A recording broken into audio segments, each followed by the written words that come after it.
Good morning. Good to see everyone this morning. As always, we start class out with prayer. Gil is going to lead that prayer. Of course, everybody knows Jeff is still in the hospital, and I texted Angela a few minutes ago, and he's having a hard time breathing and coughing, and thought he was going to come home tomorrow, but that's out now. And he can have some visitors if anybody happen to be in Corinth, but no extended stay. Gail Mills got a good report on her heart cath this week. Mary tells me Robert's going to have the aortic valve in his heart changed out Friday of this week, so keep him in our prayers. Pat tells me that her nephew, Corey Smith, who is in a wheelchair from an automobile accident years ago, he has some sores on his body because he's quadriplegic, and they've been trying to get him to heal, and they won't heal. And keep him in our prayers. He's in the med, is that right? He's back home. Wanda Pulse is having knee surgery this week. Joanne James is not any better. Anybody else? Gail runs to see her surgeon, I think, this week with some kind of vascular surgery she's going to have. It's going to be really intense. Gail Vaughn's having some kind of vascular surgery this week. How's Laura? Okay. You're here? I'm here. Pulling for the Chiefs. Anyone else? Martindale Okay. has 10 radiation treatments left. She's really struggling. Of Beverly- course, they told her this point would be really hard, and it is. Beverly Martindale is having radiation, and it is really wearing on her mentally and physically. She's got 10 more to go. I'm sorry? Ann Kinley, and not Riggs. You're right. Ann Kinley, who some of your kids or you had her for a teacher, is in the Christian Care Center at Bolivar. Did Elaine get to come home? Good. Yes, I talked to her yesterday afternoon. She's doing as well as she can, which is good, and she's just happy to be home. Yeah. Good to have George with us again. Ronnie, Yeah. we've been praying for Amy McKay, who attends Great Oaks in Memphis. She is home now and recovering very nicely. She's Great. getting better by the day. Teresa's friend in Memphis is getting better, and we're glad to report that. Anyone else? Gil? Lord, thank you for this day. Thank you for our family. Thank you for our church family that meets here. Lord, thank you for all our many blessings. Lord, be with Ronnie this morning as he leads our class. Help us to listen, learn, and put into practice what we learn. Lord, we have many that we need to come to you and ask for your help with. The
in your personal prayers today, remember Colin back there. He's going to be delivering our messages today, and we're glad that we have people in the congregation we can call on to do just that, and look forward to hearing from him. As you can tell, I have yelled too much this week. Had 3 ball games, and and we beat UConn, didn't we?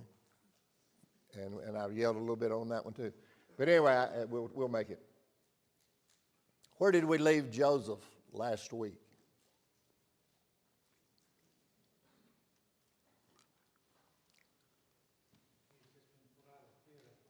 I'm sorry? He just got pulled out of the pit and sold to the Midianites, who took him away. As the lesson begins today in chapter 39, where is Joseph now? Ann? He's in Potiphar's household in Egypt. If we're looking at a map, where Joseph was and where he is now is a pretty good distance. Since we don't know exactly where he was, we can only surmise as to how far. But rest assured, it was some distance. There's an old saying, and you've heard it before, when life deals you lemons, finish that for me. Boy, everybody knew that. Make lemonade. That's exactly what Joseph did. When life deals you lemons, he made lemonade. In Genesis 37:36 finds Joseph sold into Egypt to Potiphar. In chapter 39, the Lord was with, 39:2, the Lord was with Joseph. And in 39:5, the household of Potiphar was blessed because of Joseph. I want us to concentrate on Joseph for a few moments. That is a short space in the Bible, about 7, 8, 9 verses. But a lot of things happen. How do you gain favor with a guy that you've never met and you're a slave in a short period of time? Or does it take a long period of time? Or how do you do it? How do you gain favor with someone when you're sold into slavery? By your actions. By your actions, meaning specifically? Well, he did everything in his power to help Pharaoh or Potiphar. He stayed true to his God. He was a good man, and he realized that. And it said God blessed him and blessed Potiphar for him being there.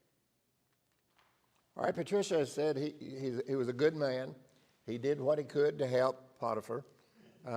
He had God on his side, which all of this is true. But how much time do you think had to pass from this being sold to the Midianites and him becoming the head of Potiphar's house? The Bible does not tell us, but just common sense, how long do you think he took? Could he do it in a month, a week? Years. Huh? I think it was years. I think, Young when he was sold. You don't usually put a young person in charge of something. the last time that we saw an age for Joseph, how old was he in our studies? 17. He's not far from 17 right now. And he sold into slavery, and Potiphar bought him. And he put him as a servant. And then the Bible quickly changes, and he became the head of Potiphar's house. But it didn't happen that quickly. It took time. It took learning what to do. It took time to learn what to do, how to do it. Could he be trusted or not? And God was with him or the Bible says the Lord was with him in all that he did and he prospered. How can a slave prosper? With a good attitude. With a good attitude, his owner would see that he was sincere and he's doing what he told him to do. So with a good attitude, he's been able to climb up. If you say there's a ladder there between slaves, then he was probably at the top of the ladder. He had to have a good attitude, Dick says. What else can we find? Well, the Lord was with him, and Potiphar knew that, saw that. How do you emulate God was with him? I mean, how would anybody know God was with him? Because he was taken care of as that slave. He took care of the household of Potiphar and everything that he had. So in return, he was taken care of. He had good food and everything. He had good people working for him. He had good things. But how did he get to that point? That's what I'm trying to dig for. You're correct. But how did he get to that point? By serving him loyally. From the minute he walked in, he served Potiphar. And Potiphar saw that he was a humble servant and one that could be trusted. Exactly. Potiphar had his eyes open. He watched Joseph. God was with him. You can tell when God is with a person 30 minutes after you've been with him. Verse 3 says, and the master saw that the Lord was with him. And that's what we're going to talk about just for a few minutes. How could the master see that the Lord was with him? I think just like an employee, if you're, you know, you have employees that will do everything you tell them and then more, and they'll stay busy, they won't, you know, goof off, and you know that they're behind, you know, they want you to succeed in your work, and he wanted Potiphar to succeed in what he was doing, and so he stayed, you know, he was constantly doing something to help. He wasn't slacking off or saying, okay, I'll sit here and wait till he tells me something else. You're exactly right. Eddie? I know we're jumping ahead a little bit here, but in chapter 41 and verse 46, it says Joseph was 30 years old here. So, and that's a period of 13 years we know about. Yep. So he's still a young man. He's doing things. I'm going to illustrate something right now, probably very poorly, but I'm going to try.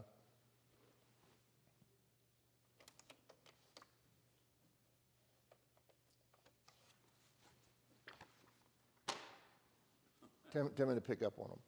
Pick up one of them.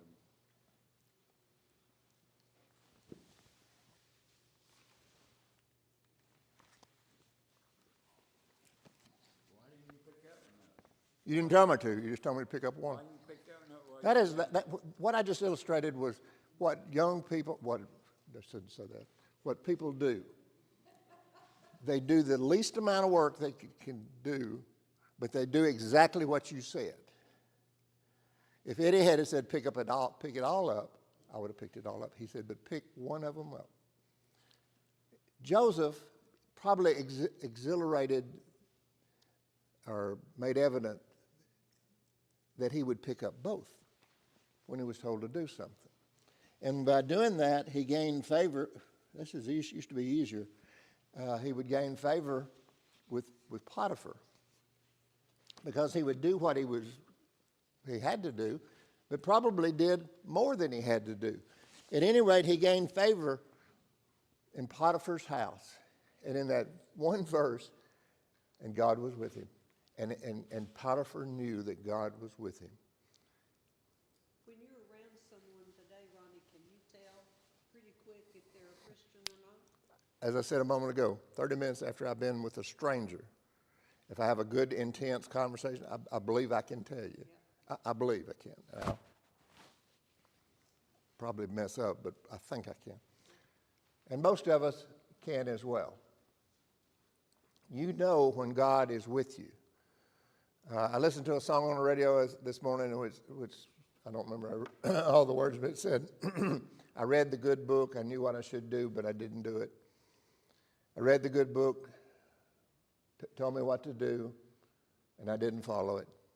I read the good book and knew what was expected of me, and I didn't do it. And the song went on and on. Joseph did things that Potiphar knew God was with him. Whatever it was, we don't know.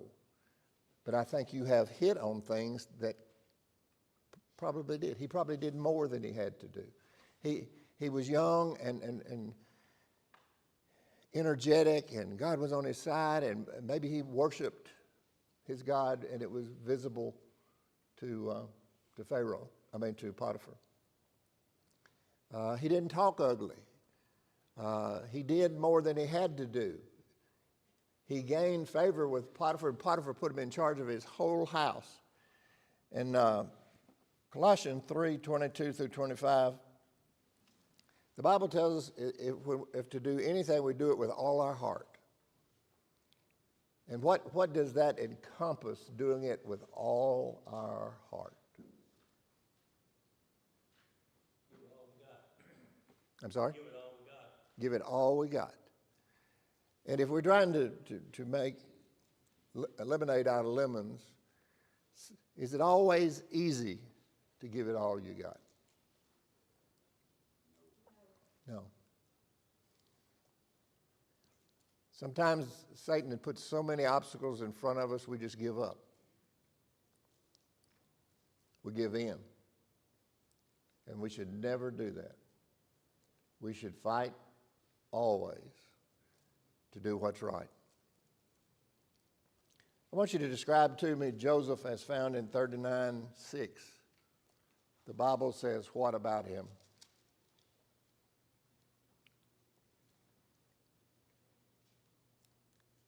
He was handsome in form and appearance. Tricia said he was handsome in form and appearance. Someone else, what does another version say? Nobody has another version. The NIV says he was handsome and well built.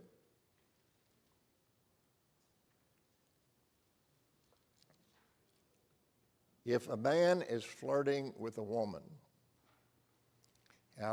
or a woman is flirting with the man, which one gives in the easiest?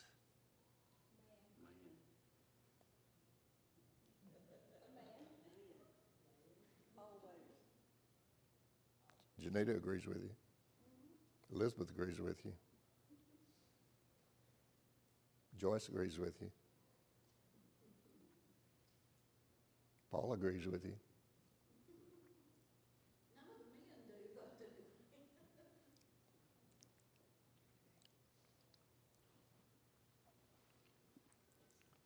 Joseph was good looking. The Bible says he's well built, well formed. Is that always a good thing?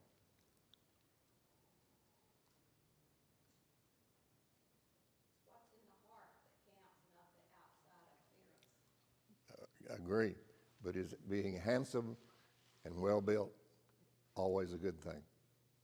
Yes.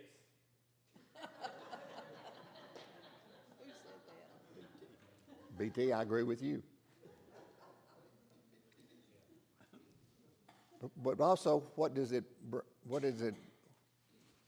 place on a person to be handsome and well built and be male?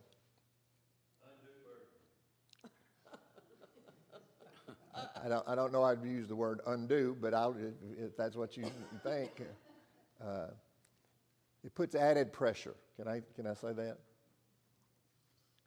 And normally, what would have happened when Potiphar's wife propositioned Joseph? Now, keep in mind, she had made sure some things had happened. First of all, she had been spurned many times. And this particular day, in the chapter 39, she has made sure that nobody else was in the house but him and her. And as Eddie said, most of the time, when the male is put in that situation, he says, I give up. But in this case, it was the woman. And she flirted, and she did things, you could only imagine what she did.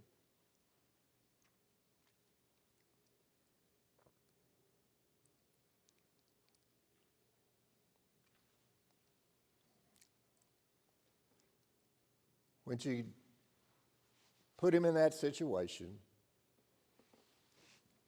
and grabbed his robe off of him,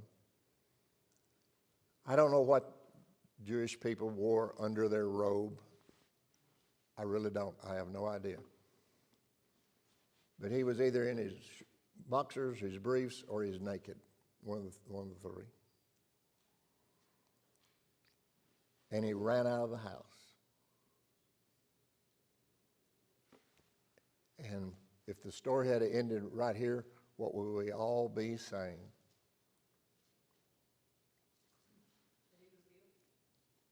That he was guilty?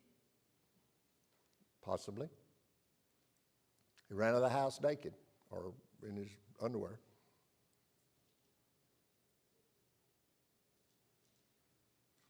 Guilty, because he's a man. BT, got to defend yourself now. He's a man, he ran out of the house naked. What will everybody think? The worst. Never get a benefit of the doubt. Never even consider it. But in this particular case, what did happen?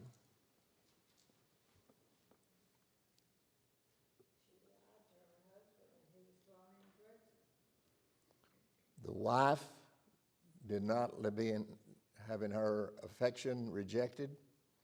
So she went to her husband and said, your servant tried to have sex with me or belittle me or place me in a bad position. And Potiphar got mad like anyone who loves his wife should do and cast him into prison. And all this isn't about that much in the Bible. As Eddie said, he was 17, so pick an age that he is now. I'm going to say 20, 21. And Joseph, if the story ended right now, is in prison for something he didn't do, being judged by everybody that saw him and what she said. Here's his robe.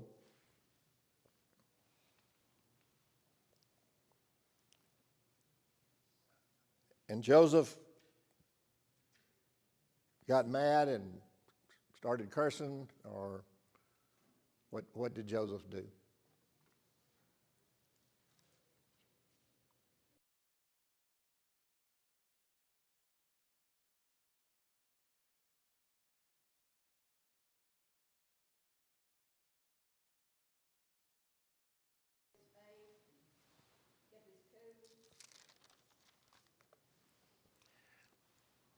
Joseph could have done what most of us would have probably done,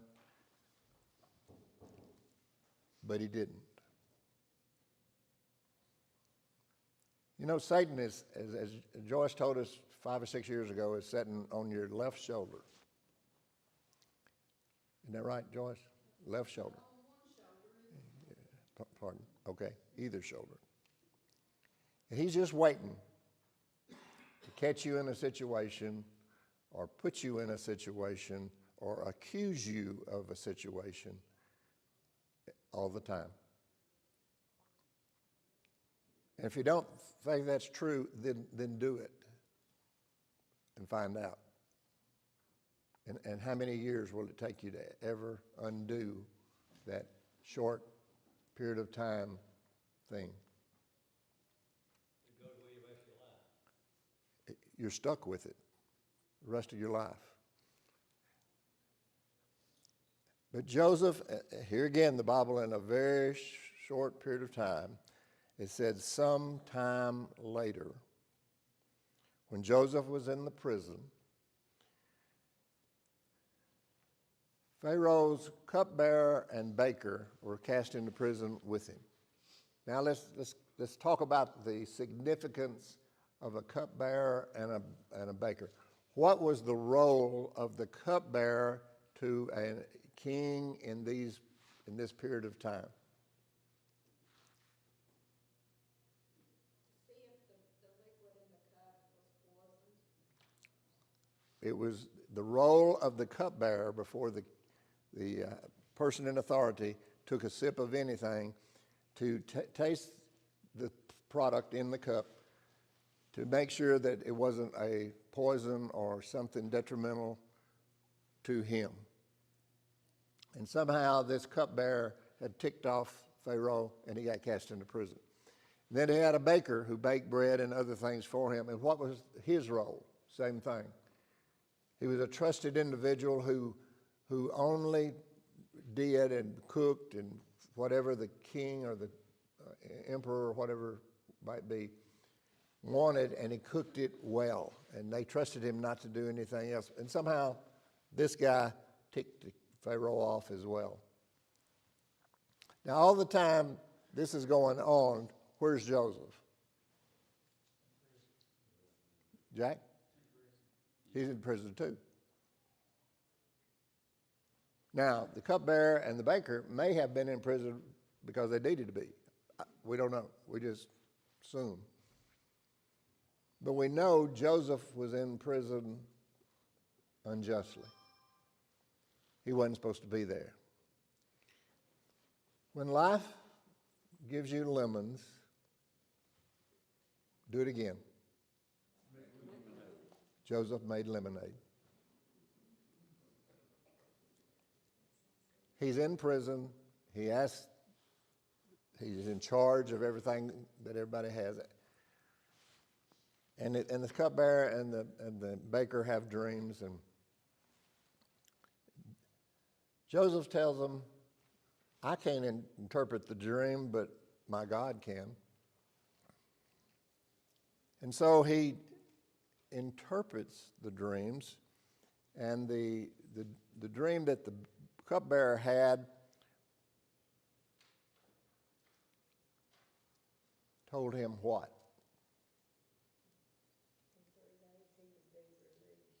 In 3 days, you're going to get your freedom. And the baker, when he told him his interpretation of his dream, he was told what? In a short period of time, he was going to be killed. And Joseph asked one favor of these two guys. And what was that favor?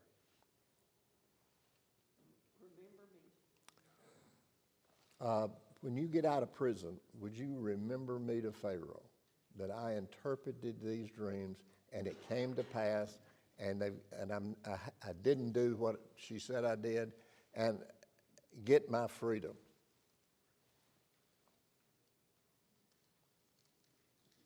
And they did. 2 years later.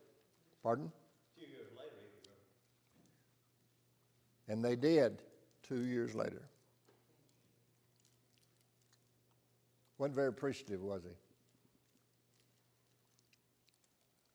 Where's Joseph all this time? Still in prison.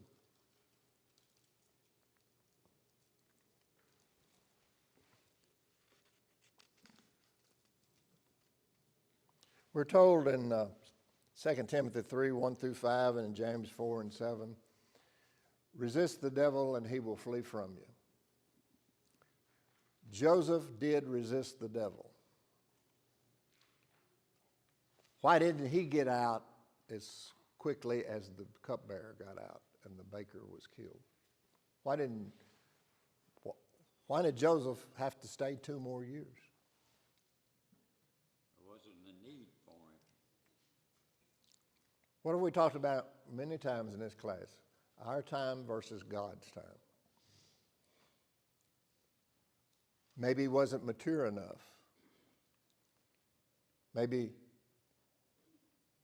God was trying to teach him a lesson, or the cupbearer a lesson, or Pharaoh a lesson. We don't know.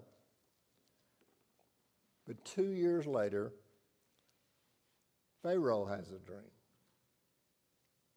And he dreams about these cows going down, and other cows that were, cows that were very healthy, very fat and pretty, and then cattle that were ugly. And Pharaoh had this dream. And he asked his people to interpret it for him, and they couldn't. And Pharaoh was disturbed by this dream. I had a dream last night. I don't remember what it was about, but I just remember it didn't end well. I woke up, and I really don't know how it ended, but it was a dream. It hasn't bothered me enough to want to ask somebody to interpret it, because I can't tell them. I mean, I can't tell them what was happening and whatever else. But this dream that Pharaoh had, he could tell him specific things about the dream. And he told Joseph that this dream had to mean something. Does anybody remember what the dream that Pharaoh had was? 7 skinny cows, they consumed the fat cows, but they were still thin after that. And the same thing happened with the corn as well. And how can that be, Jack? If you're thin and you eat a cow, the whole cow, you should be fat too. How can that be? It can't.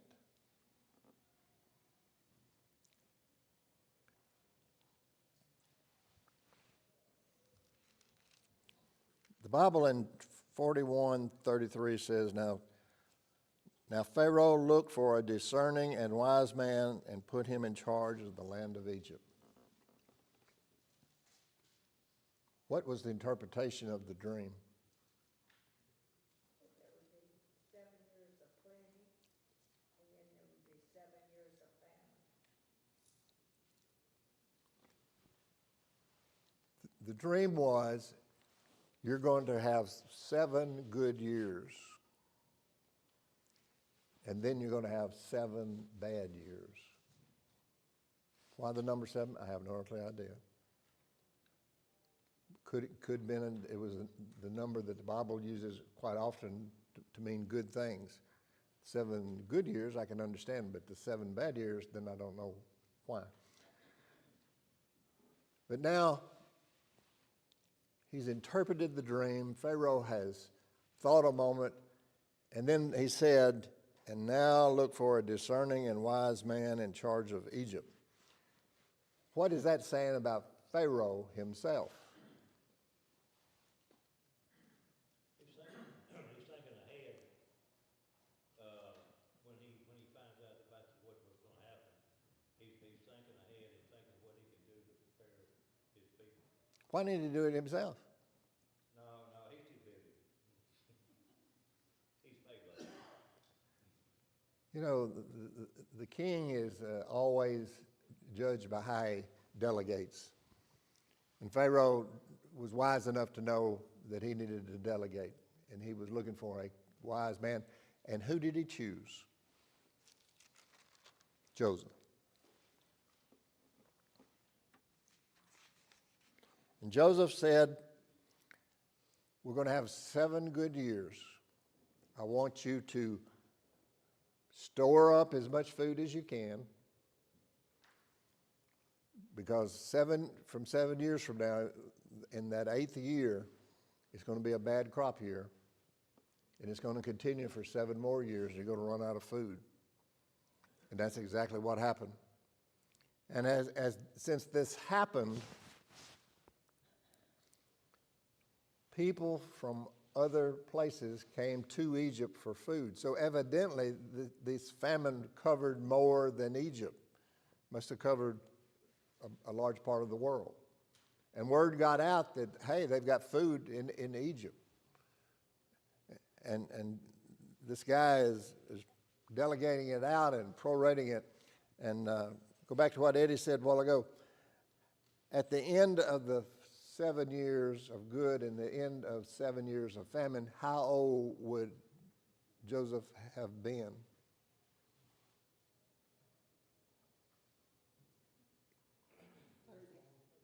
Pardon? 30, I think, wasn't it? He 30 or 31? I think the Bible says 30, I was looking for it. Yep. Verse 46.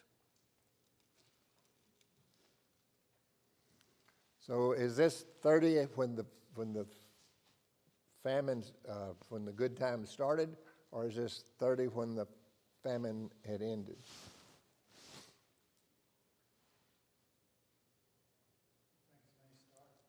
I'm sorry?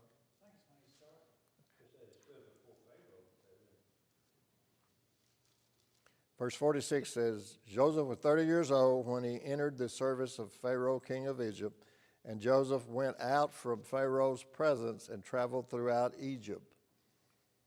During the 7 years of abundance, the land had produced plentifully. So I think it was at the beginning of the 14 years that he's 30. He's still a young man.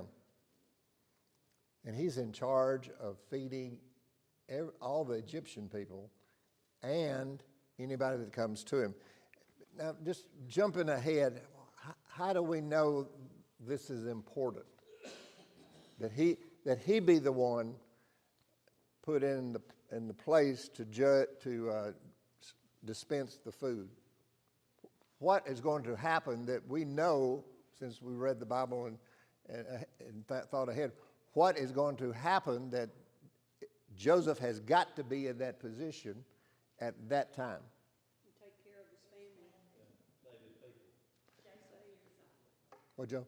Jacob hears of the Because his 10 brothers that caused him to be there to first anyway, and because his father is going to come to him, and because his younger brother Benjamin is now born and living, they're going to come and see him, but they don't see him.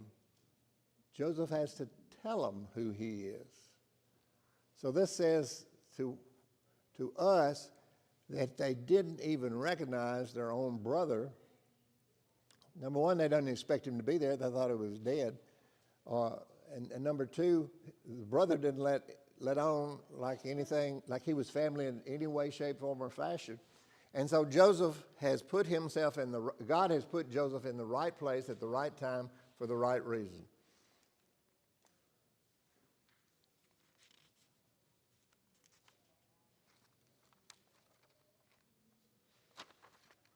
Bear with me.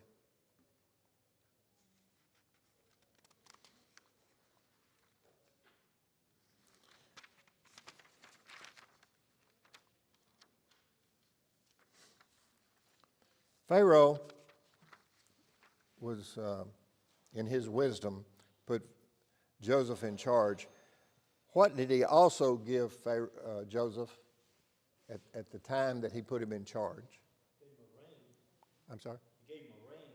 All right, gave him a signet, a ring. What else? I'm sorry? He gave him all authority. Okay, but it's something physical he gave him. A wife. A wife. And she bore him 2 sons. And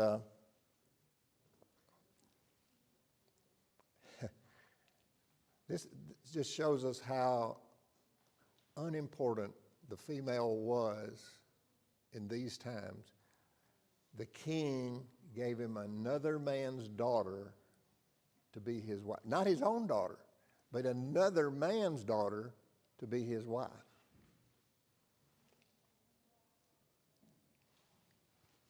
Thank goodness we have the New Testament.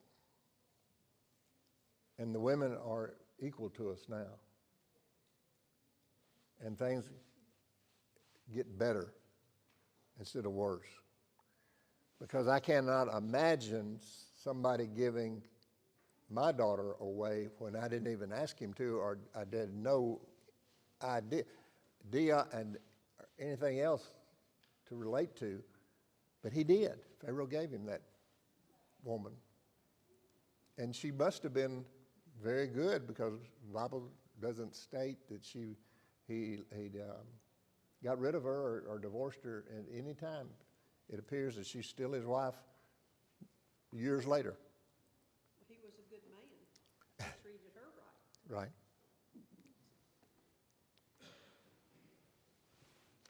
James 4:7, resist the devil and he will flee from you. When life deals you lemons, make lemonade. Do unto others as you would have them do unto you. Simple sayings that we do not really put enough value in. Like God's love. We don't understand that love, how powerful and all-encompassing, and how understanding, and how everything else you can think to put in words God's love is. We're told to resist the devil. We have an example of Joseph who resisted the devil. What did it gain him? Put in prison, yes, but put in charge. Not taking from prison when he had an opportunity, but yeah, continuing on, doesn't say a word. But when he gets out, he becomes the second most powerful man in Egypt, because he resisted the devil, and he'll flee from you. You think Pharaoh's wife was bending his ear about putting Joseph in charge? Could have been. Could have been. Any comments or questions? Well, if you open a beehive, you don't smoke it. You get stung, but you don't get stung by the male bees, you get stung by the female. But the male bees don't sting. So if you open the hive for the women, you get stung. BT, did you hear that? Pardon? The end. Thank you. Dick, I believe we could have done without.